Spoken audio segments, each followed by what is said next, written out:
don't seem to do ourselves any favors in this industry when it comes to being precise about our terminology. Like data science, okay, what are we referring to? Artificial intelligence, okay, what element of artificial intelligence are we referring to? And when it comes to responsible AI and ethical AI, again, there's this vagueness in terms of our terminology and language and what we're looking at and what we're going after.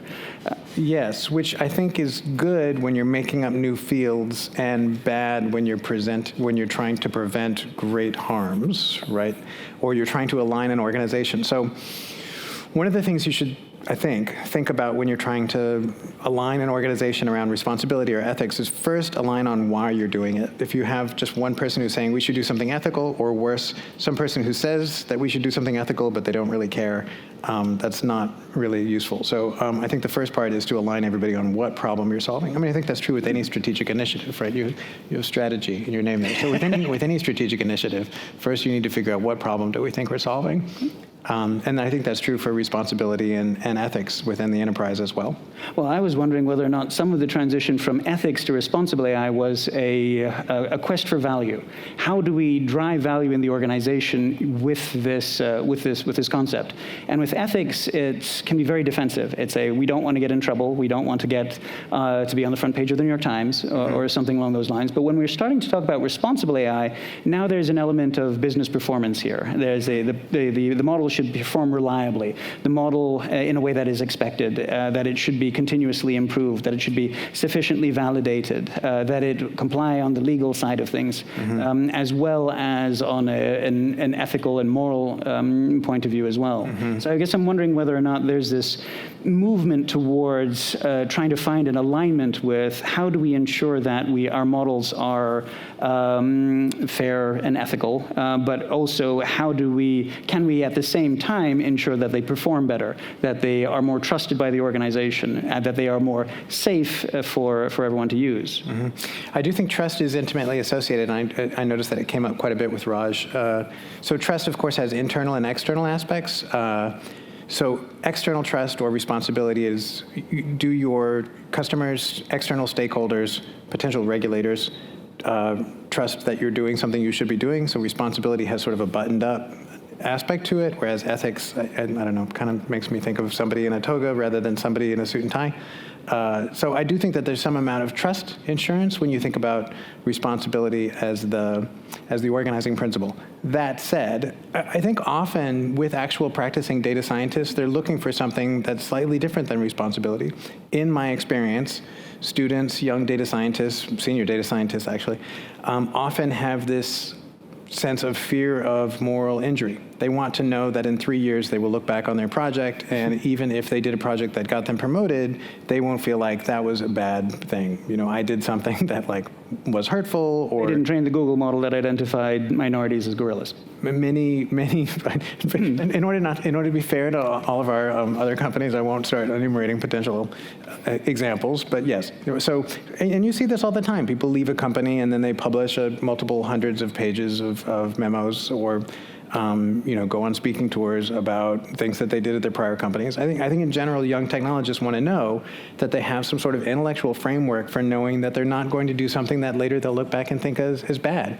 That's very difficult because, as I often say, as an engineering faculty member, we don't train young engineers with any sort of intellectual framework or even vocabulary for thinking through those trade-offs. How will we know that we're not going to do something that later commits moral injury to ourselves? Well, I mean, it's definitely the case that we want our data scientists to be equipped to go in and leverage the tools and build models that are ethical and responsible. But I often wonder whether or not we put too much responsibility on them. Yes. In the sense of that they are not in positions where they can, for example, ensure that a model that they created isn't going and used in another context and for a purpose that it wasn't designed for. Yeah, that's absolutely true. So one of the things that some tech ethicists in large companies have said is that natural design patterns in engineering, like modularity or separation of concerns, come with the fact that you're building an API to spec, and you have no idea what product is going to be calling that API. So yeah, that is a limit to which the engineers themselves have agency over the capability as it eventually is deployed as product. That's true. Well, I remember a couple of years ago, it was popular when it came to tackling ethical AI to go in and first set up an ethical AI board, and then secondly do an audit of the organization for ethical AI risks, and then potentially somewhere along the lines have a big discussion around what those ethical AI principles are. And then, a year later, after you're completed with this process and nothing really necessarily has gotten done, people put that to the side and no longer want to participate, and it gets shelved. I guess we don't do that anymore for the most part, as far as I can tell. But I'm curious how that has changed, and whether or not there is now a different owner for this. So rather than be looking to an ethical AI board to be an owner of the ethical and fair use of AI in the organization, now, for better or for worse, congratulations, the room of AI leaders, they're looking to the AI leader to be that single throat to choke, or the person who is, at the end of the day, going to be responsible for the ethical use of it. We can go and we can punt that up and say, oh, no, well, the CEO is ultimately responsible, but how could they be? They're not going to be directly involved in this on a day-to-day basis. So whether you like it or not, you as either chief data scientist, head of AI, some chief data analytics officer, you are likely going to be taking on that mantle whether you like it or not. Or is there a different route? There's a lot to unpack in what you just said. First of all, that's a series of extremely astute observations. You're absolutely right. So maybe I'll just start with one, which is ownership. You're absolutely right that one of the problems of responsibility or ethics is who owns ethics. And in fact, there's a great paper about this called Who Owns Ethics by Dana Boyd and Jake Metcalf and Manny Moss, who are workers at Data and Society. Dana herself is longtime Microsoft research. And they did a lot of work embedding in tech companies, trying to figure out how does that tech company actually think about ethics. And it's unclear who owns ethics. I think you're absolutely right that to some extent you can say, well, the CEO ultimately takes responsibility. And I think there may be a line in one of my books that's to that effect, although I don't think I actually wrote that line. So yes, in some ways the CEO bears ultimate responsibility, but at some point somebody is going to get thrown under the bus, and it's not always the CEO. So some more, if I can be a little more analytic about some of the pieces in what you just said. One thing is, I do think it's somewhat different for smaller and larger enterprises. So the thing we were saying about modularity and separation of concerns is true at the scale of a massive tech company, like $1 trillion tech company, where you really can have compartmentalization and a platform team that by design has no idea what sort of product area is going to eventually deploy that platform. However, many of us work in companies that are smaller than that, where you have a pretty good sense for like how that line of code that you're writing is eventually going to be experienced by an end user or a customer. The other thing that you said that I think is really good is, what does it mean to do ethics? And actually, if you look at the Netflix document, the Culture and Responsibility document from, I don't know, the mid-90s, it starts out with a statement about ethics are just a set of things that people put on the wall, and it doesn't mean anything. So you're getting, I think you're right, that just defining ethics is not the whole battle. So part of responsible or ethical AI, whatever you want to call it, includes people. Who's going to own ethics? Is it going to be you're going to hire somebody who's going to be the VP of ethics, and everybody else is going to go about their job knowing that, okay, we hired somebody to be in charge of that so we can keep doing whatever? Is it going to be the CEO? Is it going to say ethics is owned by everybody? Or is it going to be a board, and that board needs to be broad enough that it touches the whole org, but it needs to be, a set of people for whom they can afford somewhere between 10 and 90% of their time to be thinking about ethical aspects. The second thing, okay, so you need to find a set of people who own ethics. You also need to define ethics. So one of the things that I think pushed people away from ethics was that ethics got defined by different things in different companies, or not at all. So for me, coming from academia, that's sad, because human subjects research, which is a field within academia, has worked really hard to define ethics. And this is an American bias for a few minutes, if you'll indulge me, but in the States, there actually is on the books of federal law since the 70s what it means for something to be ethical human subjects research. And it matters because of US taxpayer dollars funding research that was considered unethical. The Bellman Principles. Correct. Okay, so basically there was a series of acts in human subject research in the 60s and 70s that were so bad that the US government was forced to define a government specification for ethics, which sounds pretty paradoxical. So what they did is they got together a diverse set of people who originally first met in a place called the Belmont Conference. So the eventual report 4 years later was called Belmont Report.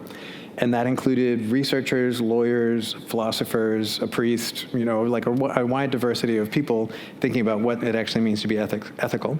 And what they hit on was something that was about principles, multiple principles that are designed to be intention. So the approach here is principlism, and a key point here is having principles does not mean this is my principle, and I organize everything around one principle. The whole point is that principles are designed to be intention, and you should think about principles in such a way that they are meant to be comprehensive. They should cover future use cases, but they are not meant to be entirely compatible. So for example, the principles that they hit on in Belmont were, I'll call them rights, harms, and justice, but a fancier version is respect for persons, beneficence, and justice. So respect for persons includes our ideas around informed consent and making sure that we're not tricking our users and things like that. But if somebody's going to enter into a research experiment, which was the context of human subject research, or a product experience, they should know what they're getting themselves into. There's a limit to that because I'm not going to show them the source code. And even if I would show them the source code, we don't necessarily understand our own AI models, so that's not necessarily informed. Harms. We should make a balance between the harms and benefits that we inflict on people. That's immediately intention because you can say, well, look, I'm going to benefit this person so much, why would I bother asking them if they wanted the thing? Moreover, there's an arrogance or a hubris associated with consequentialism, which is predicting harms, because we don't exactly know what's going to happen. We deploy these algorithms. We have to monitor people and then mitigate the harms. Justice is another one that's got some trickiness to it. By justice, do you mean restorative justice, or do you mean fairness, or do you mean equality? And even if you define it as fairness, there's multiple technical definitions of fairness, each of which famously has their politics. In any event, defining a set of principles at least provides a common vocabulary for people in an org so they can make difficult trade-offs, where they can have hard questions. In the same way that a KPI aligns an organization, right? A KPI, if we all align carefully on what KPI we're trying to optimize, everybody's got a common vocabulary. They can solve hard problems by saying this algo or that algo makes that KPI go up. Similarly, a clear definition of ethics is really useful to have everybody in the org align on a few principles. And a few principles is key, actually. You may know Bridgewater, for example, the hedge fund that has 99 principles, right? And that's enough principles that you can pretty much pick out a principle to justify whatever, right? So having a few set of principles is good. The Groucho Marx line, it's like, those are my principles. If you don't like them, I've got more. Yes, that is one of many good Groucho Marx lines. Okay, then finally there's process. So you pointed out that there needs to be some process, like an audit, right? So you've got who does it, how do you define it, and then what is the actual process to implement it? That's the part where I think the human subject research framework from academia has had the hardest time being ingested into tech companies, because the definition of ethics from research institutions has a design for manifesting it, which is around the flow of money from outside funders, like the government, into research universities. And that's a mechanism that's completely absent from the company. So one of the reasons that I think that the applied ethical tradition from the 70s hasn't been more easily ingested into company is like, what is the review board that gets to say no? Because there's no board that goes through product launches or promotions or hirings or other sort of power moments like decision points in a company at which you can easily inject ethics. Well, that's an area where I could imagine folks say, well, at the end of the day, what I'm doing in my organization isn't a research project. At least Exactly. I don't think of it as a research project. I'm looking to go in and apply a model that has been developed elsewhere. I'm going to go in and fine-tune it maybe. I'm going to put guardrails around it. I'm going to apply it in this particular setting. Why do I need to think of, why are those the relevant principles for what I'm trying to do here? I guess I'm thinking about, I often use the analogy of flight.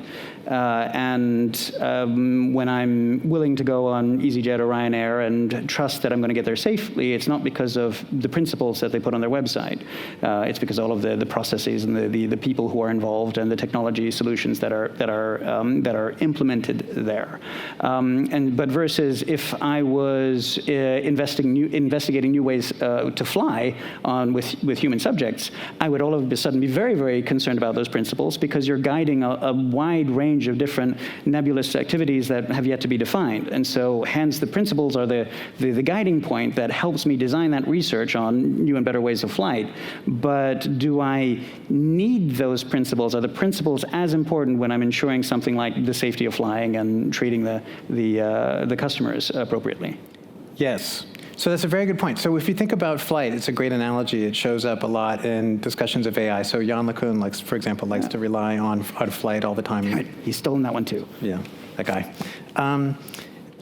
So flight is an example of engineering. Like, we've been flying for a while, or let's say bridge building, right? We've been building bridges for many years.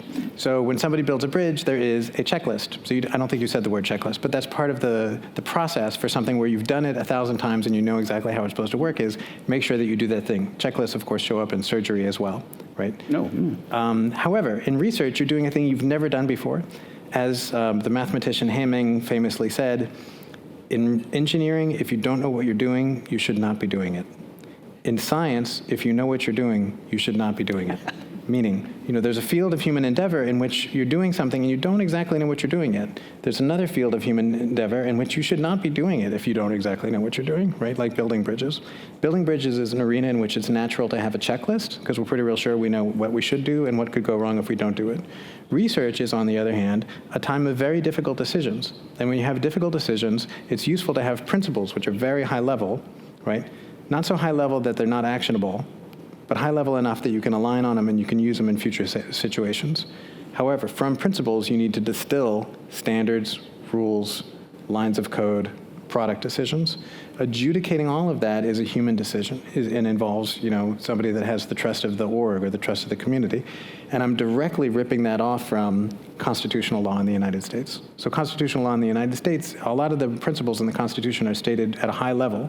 And the whole idea in constitutional law is then you have judges and a hierarchically organized set of judges who distill from principles down to standards, rules, laws. Some of the aspects of the Constitution are pretty real clear. You got to be 35 years old. Some of the constitutions are a little, vague, like naturally born citizen. Is that okay if you're born in Panama? Unclear. Some of them are like right out confusing, like a well-regulated militia being necessary to defend the government, right to bear arms, et cetera, et cetera. In any event, let me not debate con law. Instead, principles, like aligning on principles, it's useful if they're high level enough that they're going to be useful for whatever new tech you're inventing in 6 months, but low level enough that they actually can be actionable for some org.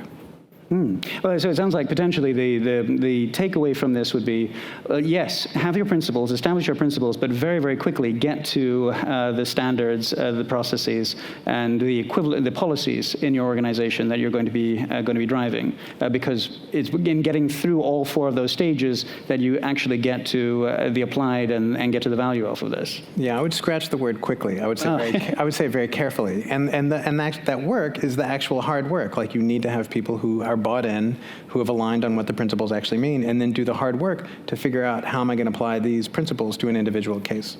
But I think the other sort of strategy point, getting back to your job title, is, you can't just put up the principles and then everything's going to go. You can't just name somebody to be in charge of it and then everything's going to go. You really need to think about all of those things in concert.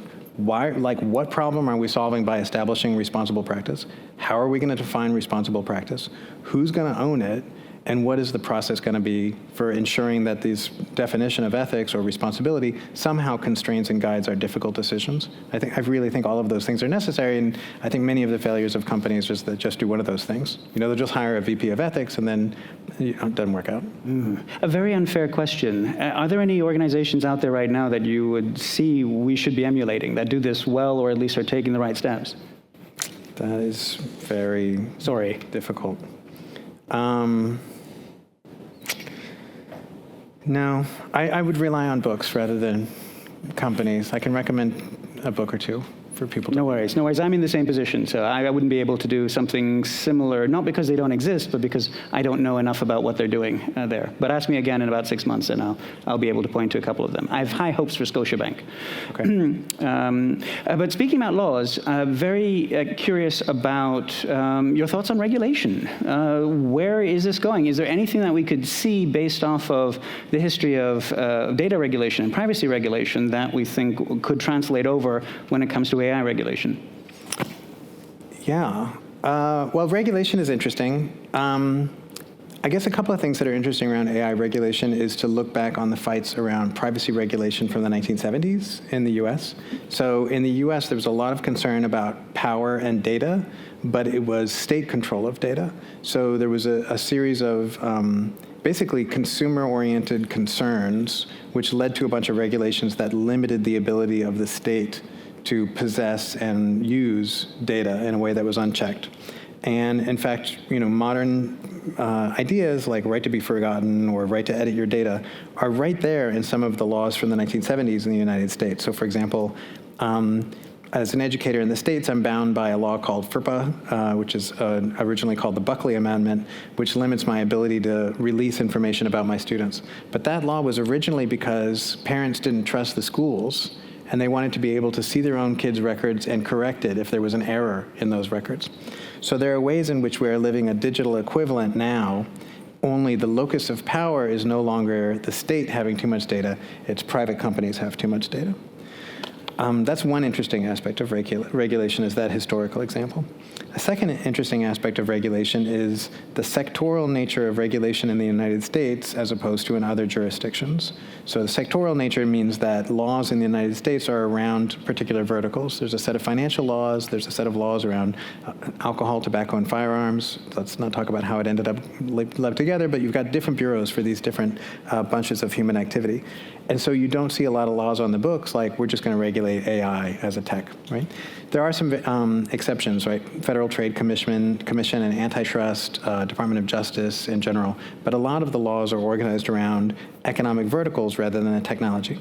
That said, a bunch of U.S. companies are active in the EU. A bunch of U.S. companies are interested in doing business outside the United States borders, which means either they write an entirely separate BI system for inside the states and inside some other country, or they just upskill all of their BI to be compliant with new regs in EU as they may be interpreted. As you know, these regs are stated at a high level, and then they get adjudicated as to what that means in terms of actual business intelligence decisions. So those are some aspects of regulation. Hang on with lawyers too much. Well, I'm struck in your books, you had some wonderful recommendations about what good regulation would look like. And I think you have one in there about where you should regulate use cases and not the technology. And I think there was another one in there about regulating clear problems versus potential problems. My apologies for paraphrasing those somewhat. I guess I'm curious, I mean, those sound like they absolutely make sense, but to what degree do you think they're actually being adopted in the regulations that are being promulgated, either on the EU AI Act side of things or whatever we're getting on the US side? I don't know that I've seen any evidence that they're being adopted. I would say, like the American cartoon of GDPR EU regulation is that it's too early, that the failures haven't happened yet and we should wait for a failure before we create regulation. This is typical of US law over the last 125 years. We have to wait for a financial crash before we create, a branch of the government that regulates Securities and Exchange Commission, for example. But that would be consistent with your principle too, though. That until we know what the clear problem is, we shouldn't be regulating it. Yes, but all of these damages, I would argue, are scale-free. Like the financial crash of 1929 was qualitatively visible to people. Wow, that's a crash. That's why we called it a crash. Harms from algorithms are not necessarily going to be societal-wide front-page news in big font, right? A lot of the harms from automated decision systems are small and they are heterogeneously distributed. That is, those harms are often inflicted on people who are not in positions of great power, and they're not inflicted on the entirety of a country. So it'd be like thinking about redlining in the United States in terms of it. Yes, we found out about it, but long after the harm had already been done. Some people found out about it long after. So there's a book by Virginia Eubanks called Automated Inequality, where she takes an ethnographic approach here, and she looks at different case studies of people whose lives have been impacted by automating decision systems. And there's a great line in the book where she says, the famous line, "The future's already here, it's just not evenly distributed yet," can be interpreted in its opposite way, right? Usually that line is used by technologists to mean a few of us have access to the coolest tools, and later everyone uses tools. But it also can be interpreted as new algorithmically inflicted harms are first deployed on people who are not in positions of power. And then later, as it's stress tested on those people from that particular group, sometimes it's inflicted on people from other countries, then it becomes more generally inflicted on a wider set of people. So you can enjoy the book Automated Inequality if you'd like to know more about that.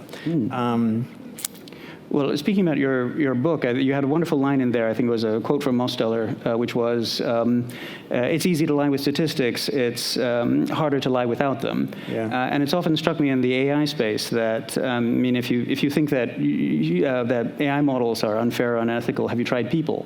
And it seems like there's this great opportunity to make our organizations more fair, more ethical using models, because with models, unlike people, you can test them, you can monitor them, you can go in and mitigate them in a way that, yes, in a test setting, you can go in and ask a person what it is that they're going to do and how they're going to make a decision, but when they're actually out in the real world, they don't behave that way, versus a model that does. Are there opportunities for us to create more ethical organizations, teams, societies using these technologies? So you're making a great point. So Mosteller's line, it's easy to lie with statistics, but it's a lot easier to lie without them, is in part a statement about fields of human endeavor in which we are interested in knowing what is true, right? And in engineering or building products, it's not necessarily the case that what's true is our central goal. Maybe there's a particular key performance indicator we want to go up, or we just have a vision of some new product that's going to surprise and delight, and we want to build it, and if people are surprised and delighted, then that was a win.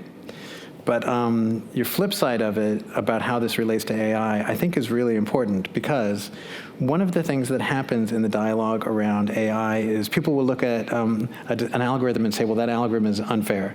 They very rarely quantify how unfair is the actual I of which that AI is A, meaning all of these, there are many fields where there's an artificial intelligence, and there's some natural intelligence that they're trying to emulate away, and possibly they've even trained on it. But very rarely when people critique a new AI, do they go and then benchmark it against what happens when human beings do that equivalent task. So I do think that's true in the whole field of ethics, responsibility, and fairness, that it's important to go look at what is the valence or the ethical audit of the humans who are doing the equivalent task. If nothing else, because often those humans are the humans on whom the training data are based, right? And in fact, that's one of the ways that mathematicians, let's say machine learners, often say, well, look, machine learning is unbiased. It's just that the people were biased, right? Is they say, look, my math was fine. It's just that the training data was reflective of the lack of fairness in the people on whom I was trained. So, long and short of it, yes, Mosteller, this sort of updated Mosteller star that you're proposing is a good thing to remember, that we need to be critical of algorithms. By critical, I don't mean say they're bad, but critical, like inquire and audit them. But we also, particularly when it comes to AI, when there's a clear human function that we're trying to emulate, we should also apply the same ruler to what's being done by the people that we're trying to model, or whose function we might be augmenting or even replacing with some automated decision system. Chris, thank you very, very much for joining us and sharing your thoughts. I believe you're available for book signings immediately afterwards, and I believe we have books. Okay, great. So thank you so much. Thanks for your great question.